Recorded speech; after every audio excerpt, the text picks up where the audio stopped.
Hallelujah! And it's time for the Game Sports Show. This is the Top Shelf Edition, episode 36.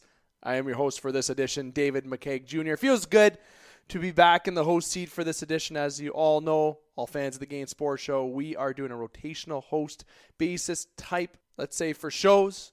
And last edition was pretty fire. Avery Rausch had that edition. He did fantastic. You check that out on YouTube. Number 35 is Bettman a good commissioner? I had some feedback from that episode. And you know what? I know some of those people maybe do not agree with Avery's takes in that episode, but nonetheless, check it out. It is fantastic. Video and audio and all shows of the Game Sports Show are available on all audio platforms as well as YouTube. And the Game Sports Show is powered by the Game Entertainment and Media. You can check out the TGEM Network YouTube channel. Lots of content on there that you can check out from the Game Sports Show content as well as other podcasts content as well. Make sure to hit like, follow, and subscribe on all the platforms for the Game Sports Show to keep it locked on the Twin Sault's only local, regional, and national sports show, the Game Sports Show. Truly should be your favorite sports show because we're a fire bunch, let me tell you. Now, I want to get into introducing who are joining yours truly on the show here today, Avery Rausch, Dane Hancherow. Avery, over to you first. Avery, how's it going, pal? Pretty good. How are you guys today? Feeling good? It's a Friday. Recording Top Shelf on a Friday. I don't think we've ever done that before. So it gives that good TGIF vibes. I cannot complain. And as everybody knows, the other voice that you're going to be hearing in just a minute, he has a fancy background today in support of the team that he cheers for outside of his sports show discussions. The one only Oiler fan. No, I'm just kidding. There's a lot of Oiler fans. I should take that back. Dane Hancherow. Dane, my friend, how's it going? Life is good. The boys coming off a big dub last night in the Garden. I think that's 2 or 3 wins in a row, actually, against Boston in the Garden. Loved how the boys played. McDavid and Draisaitl basically did fuck all. We got some secondary scoring. It was magical. And now we're on to Toronto, and we're going to watch it together, Dave. Oh, happens. The last time we watched it, it wasn't a pretty sight. The score should have been 7-1 in that hockey game. Rough night. Now, the Edmonton Oilers, I want to do a petition. I think the Edmonton Oilers should play the Boston Bruins in the first round. I think that would be a great petition. I think the Oilers might be one of the only teams that have them figured out, it seems like. But the Edmonton Oilers... The cup final. Okay, now... hopefully it's an all-Canadian final. We've been waiting for that our whole lives. But, Avery, I want to go over to you because we have some sponsors to give love to, okay? So I'll let you do that for us. Today's episode of Top Shelf is sponsored by the Sports Displays. Check out thesportsdisplays.com.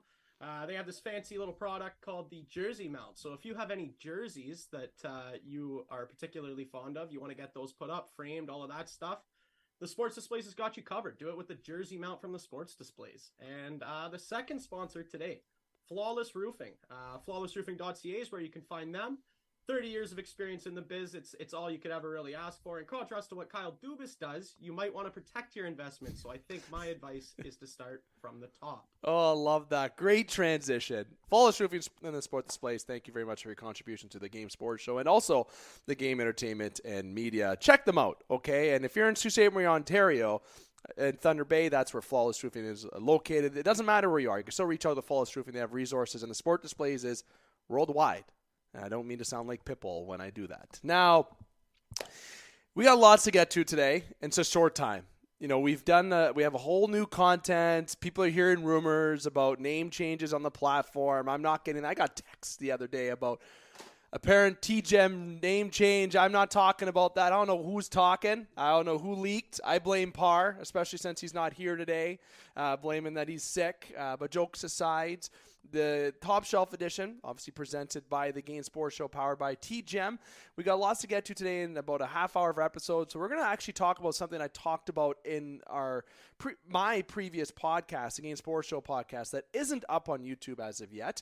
I've been connected with my producer, Mike Tassoni, on that. But nonetheless, I talked about the playoff format seeding. And I want to bring that up in this conversation because we've got 2 other individuals that have may have opinions, and I know myself and Avery, being fellow Leaf fans, we might have a very stronger opinion than that. Next to maybe an Oilers fan, maybe not. We'll know.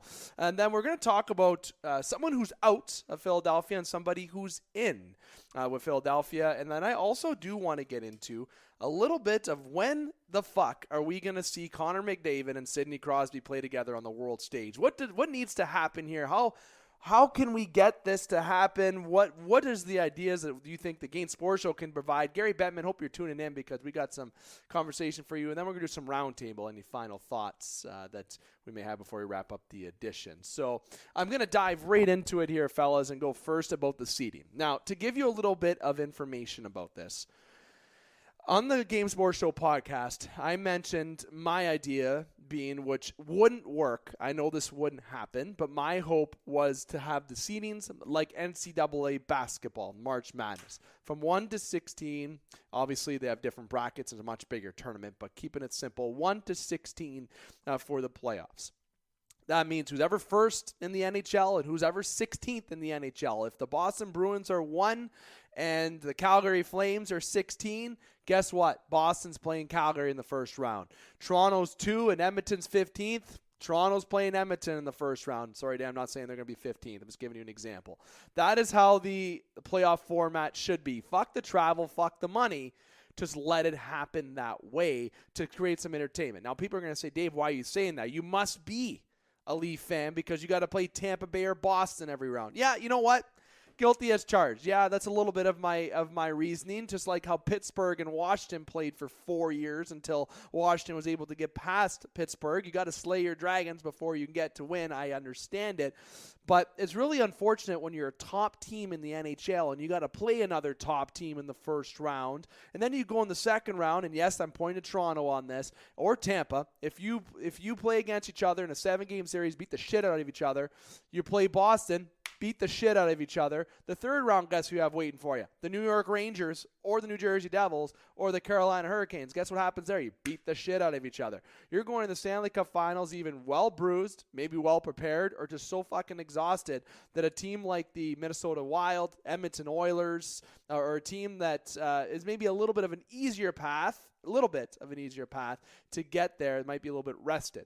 Now, I feel that if you're a top team, my whole point of this, if you're a top team in the league, you should be rewarded to play the worst team. I know a lot of people are going to say, well, Dave, 1 should play 8, and that's fine. I don't disagree with that. But my recommendations, 1, 16, 2, 15, etc.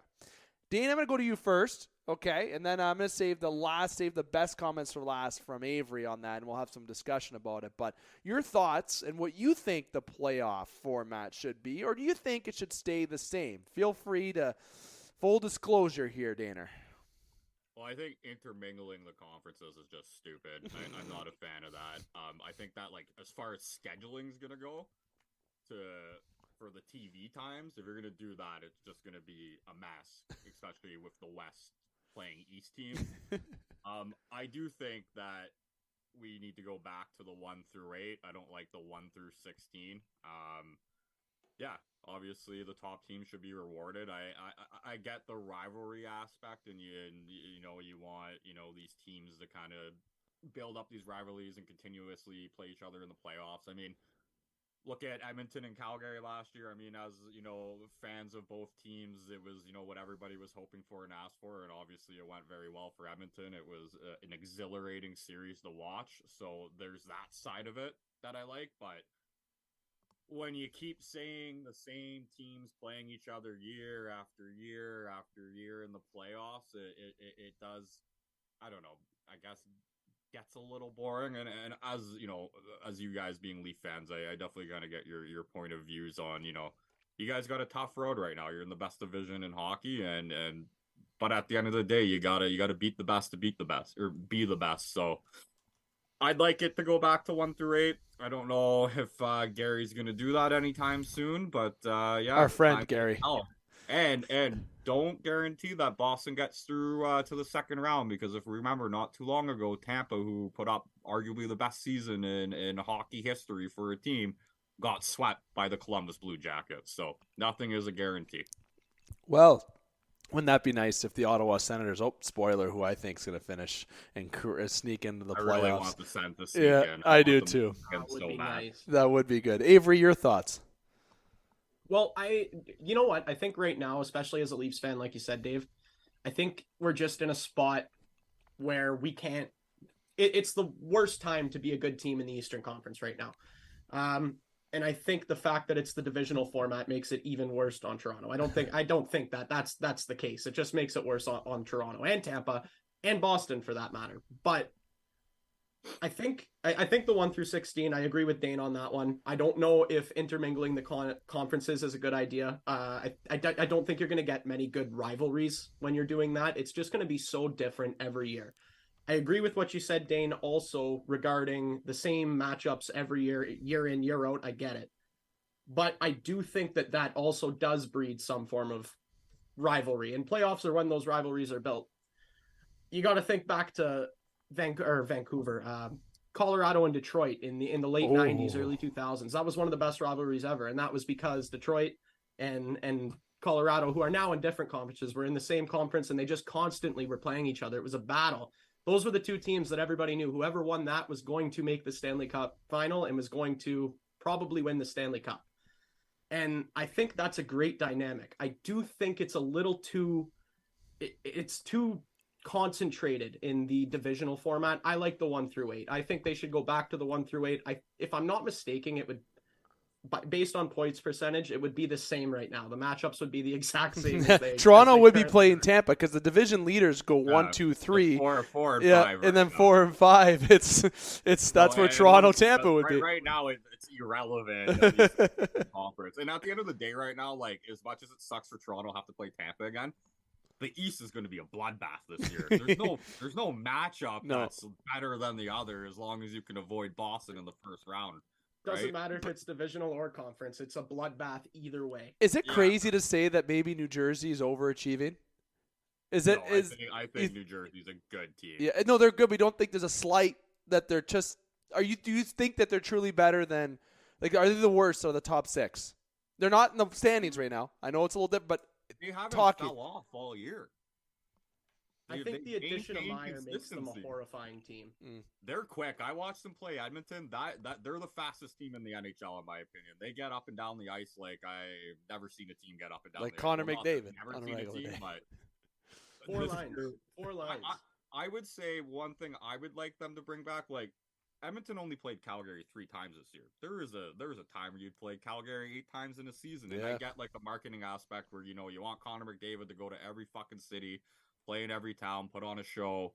I get it. But I would like, again, we'll go back the 8 through 1 and then build up those rivalries through the regular season and, have those teams maybe, play each other more than 3 times a year. I think it's just brutal that we only played Calgary 3 times this year. And it was all before Christmas, basically. So. Yeah, I'm not gonna lie. I have no concern about Toronto only playing Boston 3 or 4 times this year. But I'd like to play Ottawa and Montreal a couple more times. Imagine the chats between you and Gaetano on that on the Bitter Rivals podcast.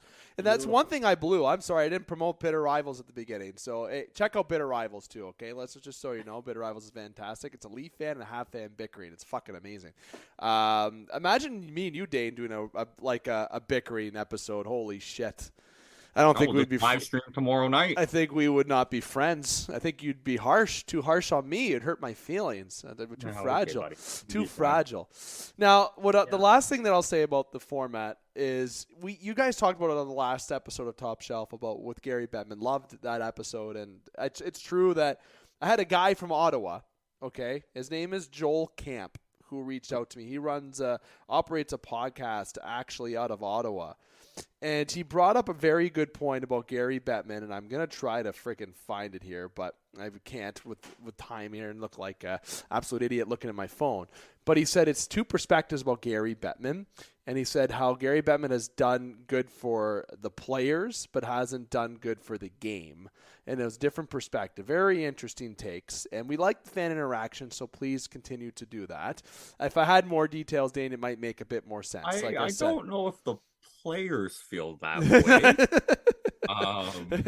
But my and 3 lockouts. So no, I good would be point. interested to read that. Yeah, But let me right now, see that if I makes can get it. 0 sense Let me to see if me I can get right it. And if Joel listens, I'm sorry if I put words in your mouth. Okay, that's my now. apologies. I do want to add, not that this is a football show, but the Bears traded the first pick to the Panthers for 4 draft picks and DJ Moore. Just to throw that out there. That's a good segue, as I could say that we didn't have our in the pocket finale that we planned to do, so that's totally fine. That leads to some topic there for in the pocket, because we wanted to wait until the draft and everything to do our finale and wait because when the Super Bowl happened, everyone talks. But we're talking hockey, so we'll stick to that. It's the format. I think needs to change. We all agree on that. And the East this year is such a fucking juggernaut. That's one thing I also talked about in the Gay Sports Show podcast was that the East.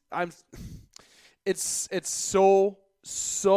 so stacked in ways that I haven't seen the East this way. And Avery, I think it's a good thing that you brought up the Avalanche and Red Wings rivalry, because as Dane can attest to, we had Darren McCarty on our show, and he brought up the stories about with Lemieux and how that rivalry with all the Avalanche and the Wings is one of the best things, in our generation, that we can look back at that and say that that's fucking wild, right? Patrick Waugh was fighting like you don't see that nowadays. You don't see it, and the playoff format I think truly does need to be looked at and changed.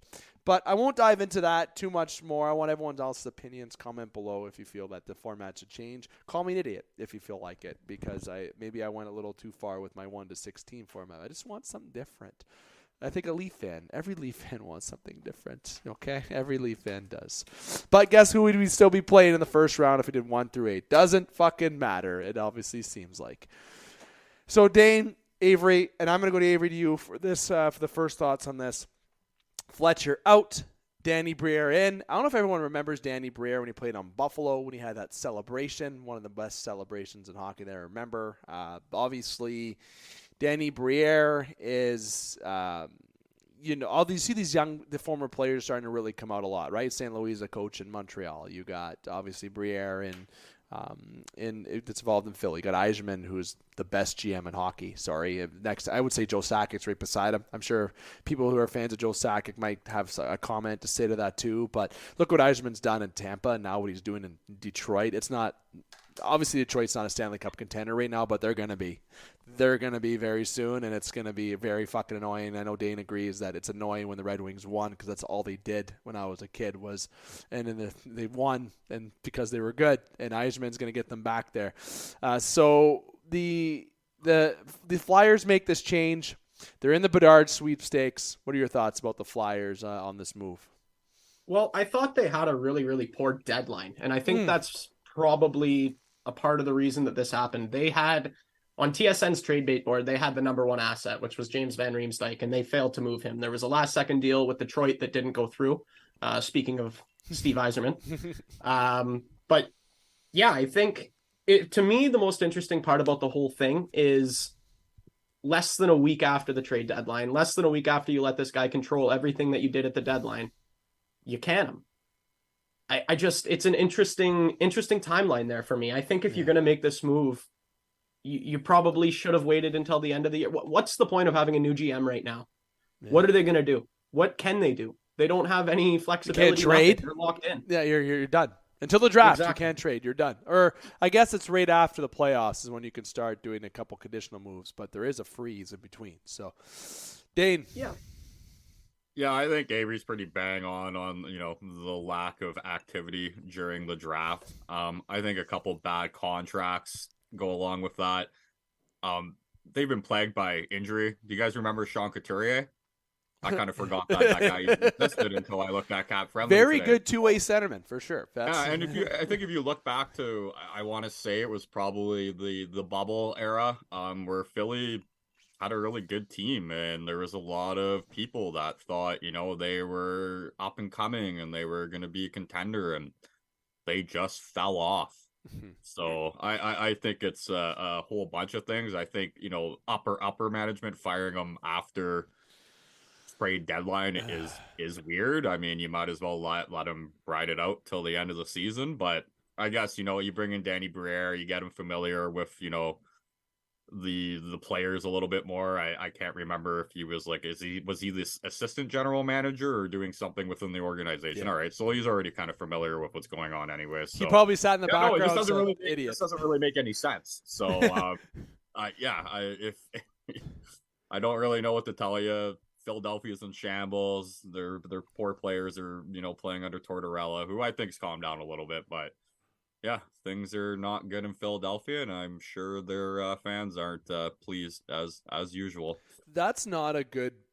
The Tortorella thing, as much as I think Tortorella is pretty awesome, was the beginning of this destruction this year. I don't think that's the guy you bring in. And if you look at the assistant GM side of things, look at Breezeball in Tampa. Guess who he was the assistant to? Eisman, right? Lou Lamoriello, who was the assistant to him? Kyle Dubas. The Leafs weren't losing. Lou came in and did a bunch of Lou things and made some questionable decisions, mind you. But he still drafted Matthews. Dubas was there, and the Leafs started going this way, right? And Tampa Bay has been like this way for who knows for over 5+ years. But Eisman was a big part of that. Breezeball was there since day one.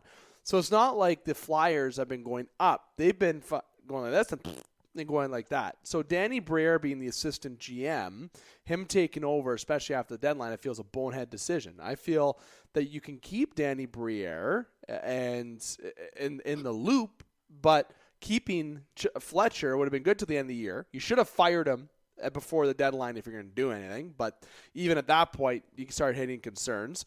What should have happened is ownership's got to get involved and say, hey, you're going to do this. Okay, and if Fletcher says no, then sayonara. You let him go before the deadline, and then you let Danny Briere at that point make moves at the deadline with instruction from the leaders to make moves to move contracts out. Van Riemsdyk, assets. There's more. I can think of more names. Konechny, right? There's a big one. There's guys that you can move out. God, I would have loved Konechny in the blue and white. That would have been just a sexy fit. He's hurt. Yeah, I don't care. LTIR until playoffs come back. Okay, every fucking team does it. Tom Wilson was actually the guy I wanted in Toronto really bad. But sticking on Philly, I would love to be a GM and go into a team that needs to explode. I would love it because you can put your handprint all over it. You can make every move that you want. And that would have been good because the Flyers, in the Bedard sweepstakes, you let Fletcher go at the end of the year. Briere, if he takes over then, whatever, or you bring somebody in. Guess what their present is? Maybe the first overall pick. Then you come in, you bring in Bedard.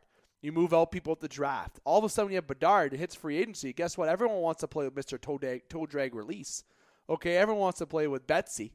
I know Dane likes that TikTok account with Coach Chippy. I'll give him a quick shout out on here.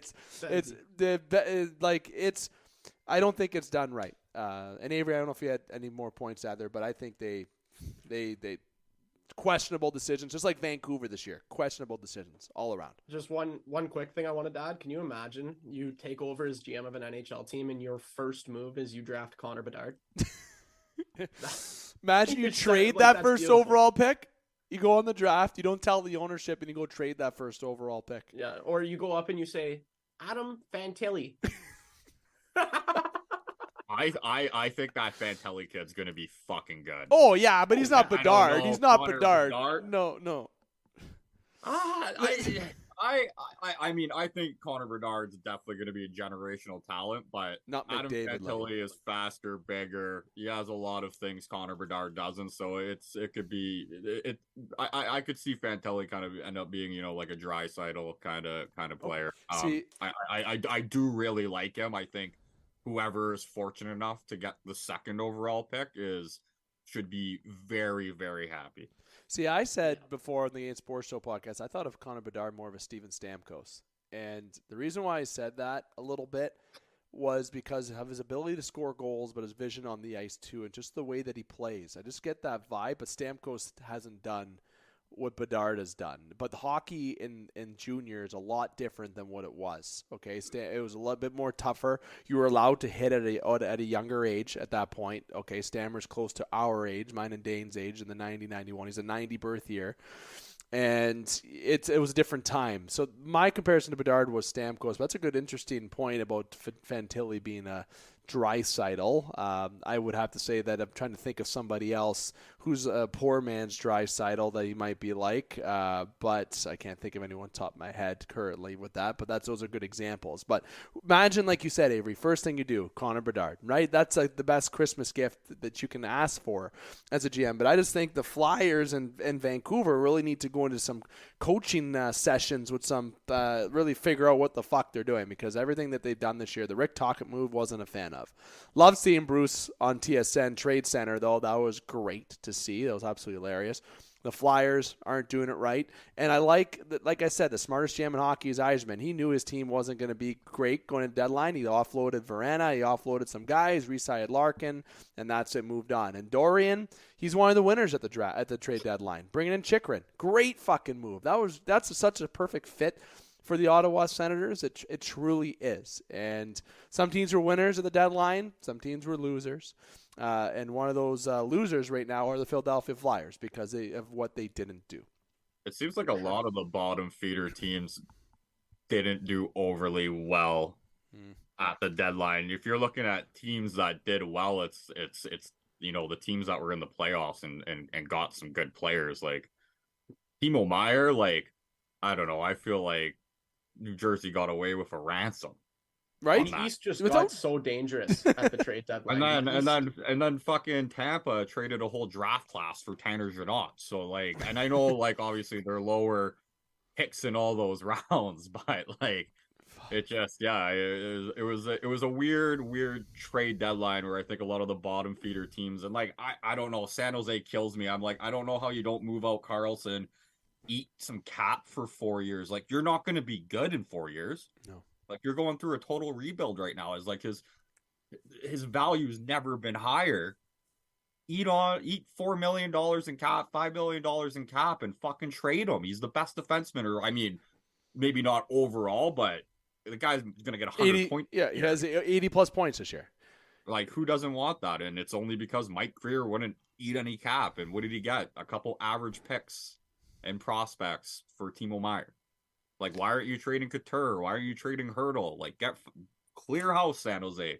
Your era you're done. Yeah. You're done. Jumbo Joel, Sweetie Patty Marlowe, those guys are gone. Joe Pavelski, gone. 100%. So I think we can all agree that I think we would love to be a GM of a team and just begin their rebuild. So if anyone is taking applications, the Game Sports Show would love to be the GM of your team and implode and blow up your organization. We will do it in ways that you would not fucking imagine. I will pull up NHL 23 and go on franchise mode, and that's where I'll base my trades on. Okay, just so everyone knows who's taking applications, the Game Sports Show is willing to take over your team to implode it. Now, for a few more minutes here, guys, at the Game Sports Show, Top Shelf Edition. This show sponsored by the Sport Displays and Flawless Roofing, powered by the Game Entertainment and Media. Check out the TGM Network YouTube channel. David McCaig here with Avery, Rausch, and Dane Hancherow. The other topic I want to get into before we do the final thoughts and roundtable. And the final thoughts is something I started bringing up in the Game Sports Show podcast. I'm not going to use that segment here, but we'll have a roundtable to conclude. But on point, Connor McDavid and Sidney Crosby. What do those two have in common? Anything? Elite Canadian hockey players. Exactly. And what's a common thing that we haven't seen yet? I haven't seen them play with each other. Exactly. And how fucking sad is that? Okay, Connor McDavid and the Olympics, when it happened, didn't NHL guys, whatever. I know we've shit on Bettman a few times on the show a little bit. We have brought up, this is a topic that's been brought up on other podcasts, but you know what? We haven't had the opinion on it. The NHL needs to get the World Cup or a World Championship, whatever the fuck you want to call it, make it a name. Call it the Chell. Call it Chell. I really don't care. Whatever you want to call it. Get something going on. Get rid of this dust that you call an all-star game. That's the worst thing. I know you talked about it again. That's on the previous episode. I'm not going to get into that. But that was the worst thing I have seen since the Green Lantern. Okay? That is literally one of the worst things that I have seen. I'd rather rewatch the Green Lantern, okay, with a lobster claw on my toes and literally getting punched in the face repeatedly by Brock Lesnar. Okay, that's what I would much rather do than rewatch the All-Star game this year. It was a joke. get rid of that joke. Give everyone 2 weeks off. Heal up on injuries, okay?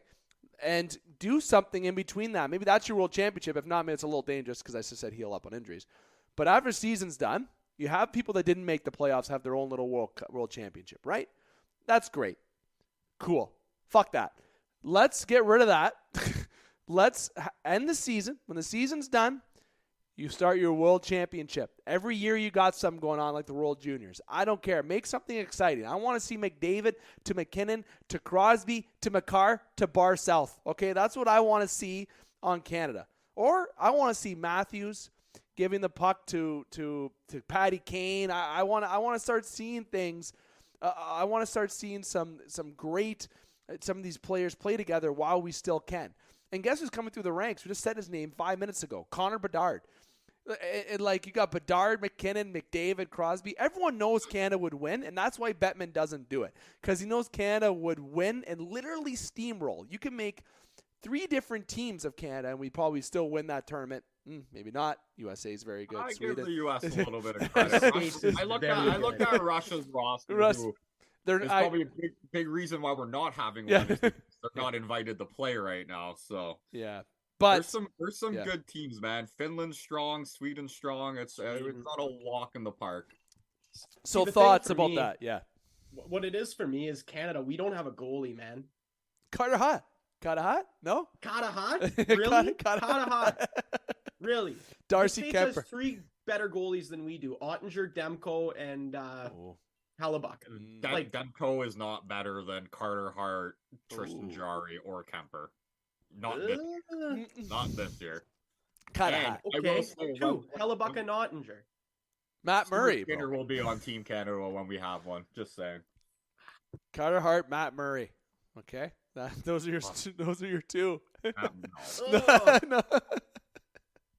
I don't know. The Flower just had a 46 save performance. Maybe he deserves a little bit of respect. Get the Flower. We're not even having one next year. No, I know. It doesn't matter. It's already confirmed. There's not any World Cup in 2024. That's such a joke. 2025 at the earliest. So Crosby's going to be 45. The next time we see him with McDavid, he's going to show up on a walker, come out of retirement just to play.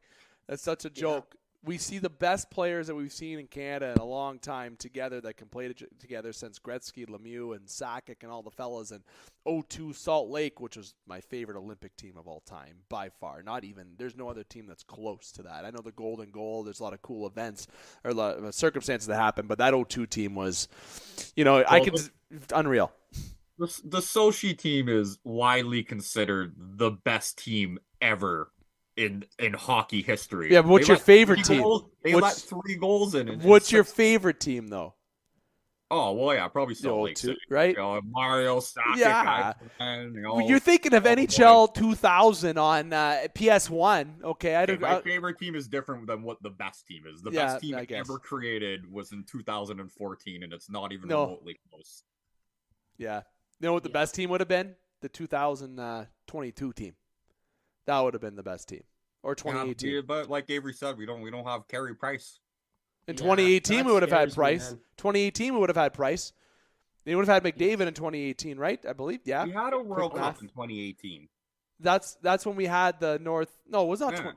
North America. 2015 or 16. Matthews was a rookie. Whatever. Yeah, Matthews was a rookie. That Team North America was so cool, by the way. Like, that team was so cool. Team North America, all the kids, loved that. It was cool, but I never want to see it again. Yes. I'll be honest. I love the jerseys, too. Fuck off. Team North America, fuck off. Let's get Germany in. Germany's an up-and-coming hockey power. Yeah. Maybe not power, but... Dreisaitl's the only power. No, I'm just kidding. There's more to that. Stützle. Yeah. Cider. They got some guys. They got some guys. Who's their tendy? They have a tendy. There's German. I forget his name, but there's somebody. But top of my head, I know people are probably going to comment if they do below. Thomas Greiss. Thomas Greiss. There we go. There's a guy. Legend. Detroit Red Wings legend and Islanders legend. But I honestly just want to see a World Cup or something soon. Like, I feel like hockey is just going through the motions, right? It feels like, and this is not by experience, just in case my fiance is listening in the background, because, I think we always say our fiancés and girlfriends are number 1 fans of the show. But it's like a relationship that you're fine with to keep going with. Like, you have hockey happening, right?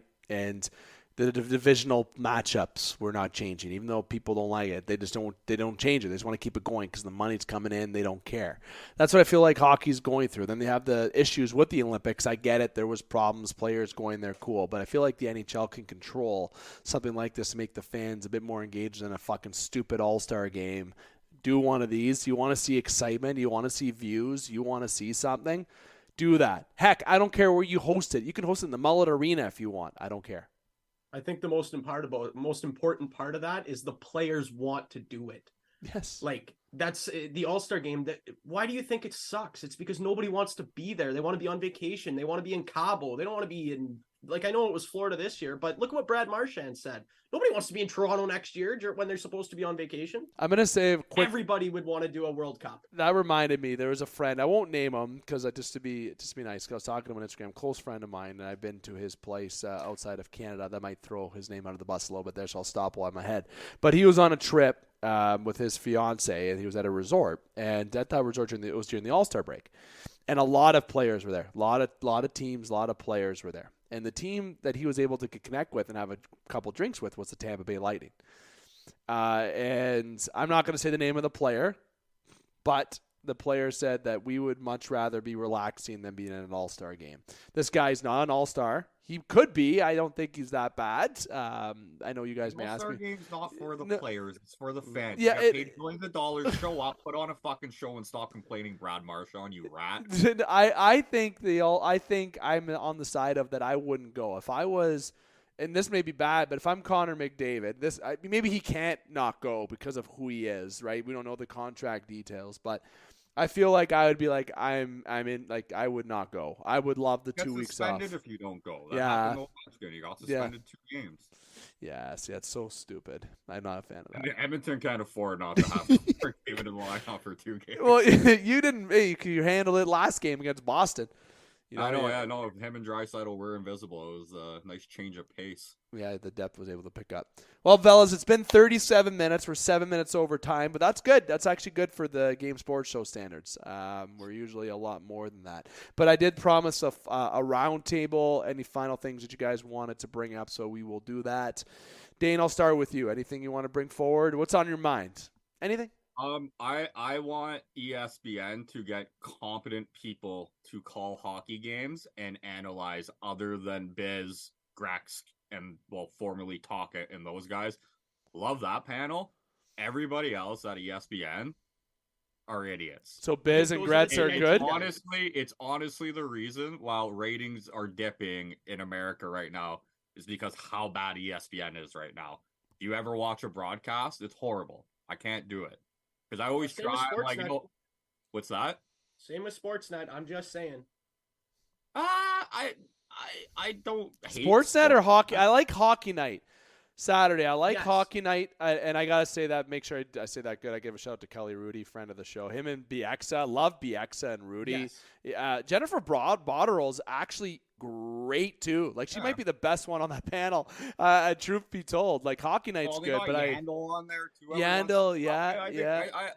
I've never loved Kevin sports. Weeks. I've always been a TSN No, guy, Stewart. but... Stewart. TSN.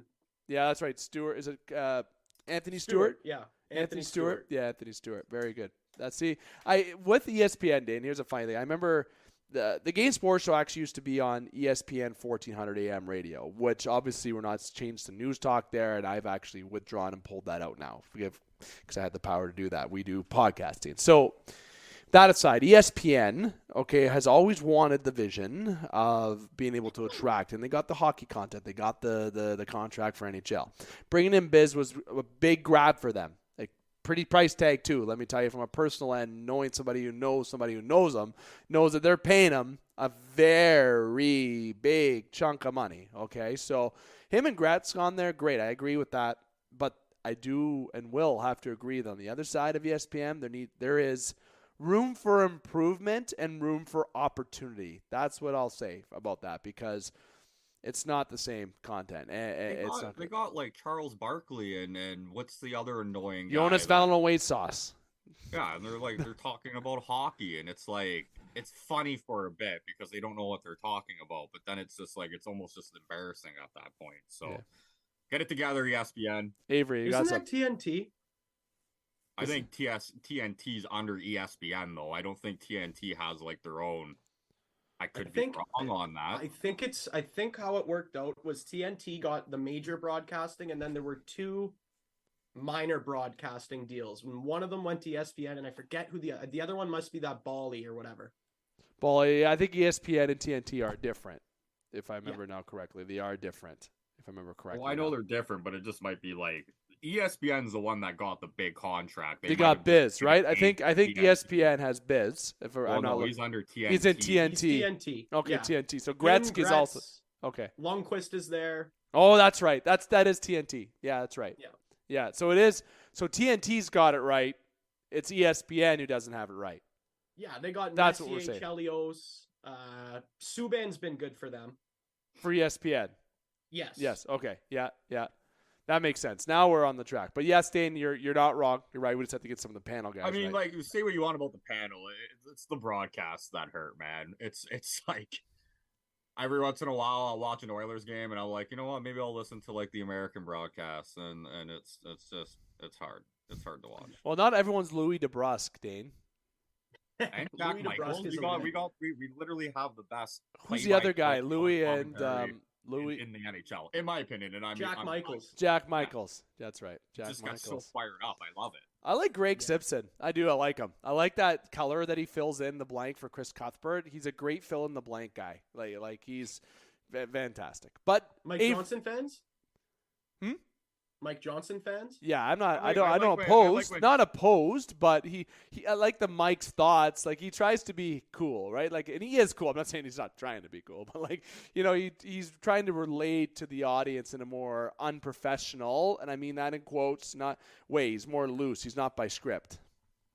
Okay. Which I like. I like when someone's not by script because they're not too professional. Just like us. We like that. Imagine us calling a game. Well, we're here in Toronto. It's 5-1 Edmonton. Dane, go fuck yourself. Connor McDavid has 5 points tonight in the first period. Matt Murray is still finding a map. Steve Dangle, you here? Doesn't matter. He's looking for a map too. Avery, your final thoughts that you want to bring up? Final thoughts. Tomorrow's score prediction. I'm going to go a big response by the Toronto Maple Leafs to that 5-1 shellacking they took from. I'll say 7-1. Edmonton about a week ago now or whatever it was. I'm going to go high scoring game. I'll go 4-3 final for Toronto. Ooh, okay. Daner, you can have it. I mean, I don't know who's starting in net, and right now that makes a massive difference on my prediction for the game. I like a 4-2 win if Stu's in that for Edmonton, and if Jack's in that, I don't know, fucking 7-6. Either way, whoever scores the last goal. Jack Campbell. And maybe Jack comes into Toronto, gets his first shutout of the 55 saves, shutout. Yeah. Like, fuck, I'll literally quit. I'll cry. I'll quit being a fan of everything and move to fucking I think Edmonton Australia. Coming off that Boston win, going to Toronto, it's arguably the most. Not the most important game, but the biggest regular season game of the year is when Connor McDavid comes home to Toronto. I think both teams will be fired up. I think it will be an excellent hockey game. I think Toronto will be better than they were when they were in Edmonton for sure. So I predict it to be a lot closer than the 5-1, potentially should have been 7-1 hockey game. 4-2 Toronto. Jack Campbell's in net. I'll say $5, boys. $5, $10. If Stewart, I'll throw a fiver, and I'll entice you, Dan. If Stewart Skinner's in net, Toronto wins in overtime. Campbell's in net, regulation loss for the Oilers. That's. Okay. And I'll say if Jack Campbell is in net, the first save he makes, the Leaf fans will say soup. That's my other bold prediction. I hope if he does play, I hope the Leaf fans give him a warm reception. He needs it mentally right now.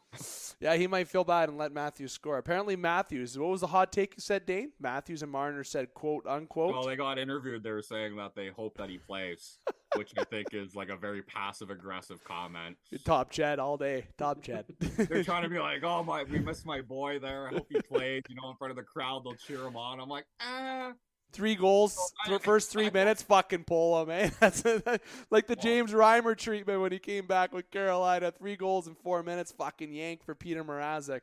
And then, then that was the next gen game. I remember that. But then, nonetheless, it's been fun, fellas. I have nothing for the final thoughts except that I will say that the NHL has had a lot of entertainment this year, but by far, the one thing that I can say that I've had from a warm take is that Rasmus Sandin is fitting in very nicely in Washington. That's one thing that I'll say. Ovechkin seems to be buddy-buddy with him quite good. There's a lot of stories online. It seems it's working there. And if I had to say, I'd rather Sandin over Gustafsson, that's for sure. But Sandin, I think silently, from what I'm understanding, wanted to have more of a role without requesting a trade publicly. It seems like he wanted to move on, and it seems like he found a fit in Washington. It seems good. The return was good for Dubas, truthfully, overall at the end of the day. So my final thoughts is that Rasmus Sandin in Washington, now that is an underrated fit that may not be talked about as much about all the deadline moves, but it should be, because he is definitely working out in Washington so far. It's a project that is working. Who knows? Maybe that first round pick Toronto gets will be the next Connor McDavid. Optimism. Unlikely. They're actually going to draft probably nobody and trade it away for something. Magic beans. He's the highest rated prospect on the Greyhounds. We should know. We should know. That's the problem. McCall Barker. I believe he's a Ranger pick, though, I thought. Oh, he's been drafted, third-round pick to the Rangers. Third-round pick to the Rangers. See, exactly. Here's the thing. Everyone that wants to know from Sault Ste. Marie, that the Game Sports, that's where we're from. The Game Sports show is obviously, we work closely with the Greyhounds in terms of their coverage, but in terms of the dissected stories, that doesn't come from us. But the Greyhounds have been struggling this year. They are underrated. And that's an OHL junior team here in Sault Ste. Marie. They're in the Ontario Hockey League for those outside of the Sioux. But they're struggling. They're very much struggling. And for those in the Sioux that want more Greyhound content, that's something the Game Sports Show always used to give until October, when we had a few things change. So we will get back to that in normal when we possibly can. So you're right, though, Dane. We should know that. The reason why we don't know that is because there isn't any top talent on that team right now. I'll say it how it is. It's the first time we've had a bad team in 12 years, at least since Dubas has been there, 100%. Right? They've been a playoff team almost ever since, so you can't discredit what they've done. Okay, fellas, I'm going to wrap this up before we go any much longer. Avery, I want to say thank you to you for taking the time to come on. It's been a pleasure. Good to have you on. You did a great job hosting. It feels good for me to host. I know the next time won't be me hosting, but if I had to host, it'd be with you two joining me. It was fun. Avery, thanks for coming on. Anytime. My honor. Awesome. You can check out Avery on the Bitter Rivals podcast. Avery, give the listeners a little love about and detail about Bitter Rivals podcast. So the Bitter Rivals podcast is about 30 minutes to 45 minutes. We drop it usually every Sunday at 7 p.m., sometimes on Mondays, depending on when the Leafs and Habs play games. It's me and Gaetano Gallo, who does full-time on the Game Entertainment and Media platforms. Yep. He's a Habs fan. I'm a Leafs fan. We bicker for, like I said, half an hour, 45 minutes. Usually comes out at 7 p.m. on Sundays. It's a great time. I suggest you give it a listen. Love that. Daner, you're on the Game Sports Show, the Game Sports Show family. Do you have anything to plug on the Game Sports Show? I put you on the spot. Oilers, and I'll see you tomorrow night, Davey. Okay, kept it simple. Thanks, Daner. It's always fun. Now, the Game Sports Show is powered by the Game Entertainment and Media sponsors, as Avery tested on at the beginning of the show. Follow the Roofing and the Sport Displays. We can't do it without you. We appreciate our sponsors and the love. And the other side that we can't do without is our fans and listeners. Make sure to like, follow, and subscribe on all platforms, including Bitter Rivals, the Game Entertainment Media, the Game Sports Show, wherever you're listening. Just a little like and a follow goes, long way for us as we like to plug out this content to you. Upcoming editions of the Game Sports Show, you can check out some uploads that are going to be upcoming. We do expect in the pocket finale soon. There's Bitter Rivals, as Avery touched on. You got this upload, of course. You're going to be expecting Game Sports Show podcast soon. You can check out the John Morasti upload from late last week. One of the 3 gyms on Shoresy. It was God, it was a great episode. It was fun. He's certainly keeps it a good time. And thank you to John for giving that a share on his platforms, too. He's a fan of the show and been keeping in touch with him. And he's looking forward to a season 2 of Shoresy, one of the best shows on TV right now. Truly, I love it. It makes me feel like men's league means something. That's a good way to put it. Again, listeners, make sure you hit like, follow, and subscribe on all the platforms of Game Sports Show. This has been the Top Shelf Edition, episode 36. Until next time, on behalf of Dane, Avery, and all of us here on the Game Sports Show, I'm here to remind you to keep your stick on the ice, swing your bats, catch your touchdowns, turn your threes, and shoot your shots. Booyah. Recording stop.